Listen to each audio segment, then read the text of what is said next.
Hello everyone, welcome to our channel. ఎడతెరిపి లేకుండా భారీగా కురుస్తున్నటువంటి వర్షాలు తెలంగాణకి మరొక 4 రోజుల పాటు భారీ వర్ష సూచన.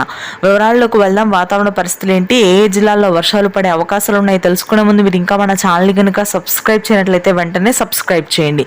గత 3 రోజులుగా దాదాపుగా తెలంగాణలోని చాలా ప్రాంతాల్లో భారీ వర్షపాతం నమోదవుతుంది. అయితే అల్పపీడన ప్రభావం, ఈదురుగాలుల ప్రభావం అత్యధికంగా ఉండడంతో రైతులందరూ అప్రమత్తతగా ఉండాలని వాతావరణ కేంద్రం హెచ్చరికలు జారీ చేసింది. ప్రాంతాల వారీగా వాతావరణ పరిస్థితులు గనక గమనించినట్లయితే హైదరాబాద్ నగర ప్రాంతంలో రానున్నటువంటి 2 రోజుల పాటు భారీ వర్షపాతం నమోదు కానుంది. ముఖ్యంగా నార్త్ తెలంగాణ ప్రాంతాల్లో భారీ వర్షపాతం నమోదవుతుంది.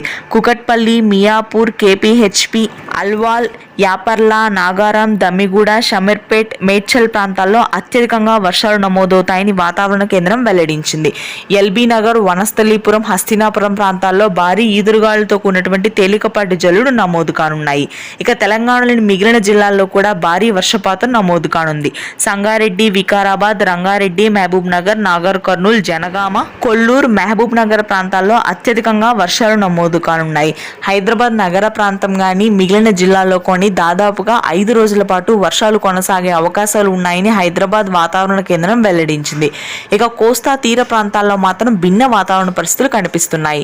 చాలా ప్రాంతాల్లో ఆకాశం మేఘావృతమై తేలికపాటి జల్లులు నమోదవుతుంటే పగటి సమయంలో మాత్రం ఉష్ణోగ్రతలు భారీగా ఉన్నాయి. ముఖ్యంగా మధ్యాంధ్ర, ఉత్తరాంధ్ర జిల్లాల్లో రానున్నటువంటి 3 రోజుల పాటు ఈదురుగాలుల ప్రభావం అత్యధికంగా ఉంటుందని వాతావరణ కేంద్రం వెల్లడించింది.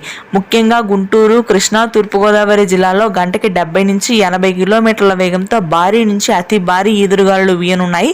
పగటి సమయంలో ఉక్కపోత అత్యధికంగా, రాత్రి సమయంలో వర్షాలు అధికంగా ఉంటాయి. రాయలసీమలోని చిత్తూరు, తిరుపతి భాగాల్లో తేలికపాటి జల్లులు నమోదయ్యే అవకాశం ఉంది. ఇది ప్రస్తుతానికి తెలుగు రాష్ట్రాల వెదర్ అప్డేట్. Thank you.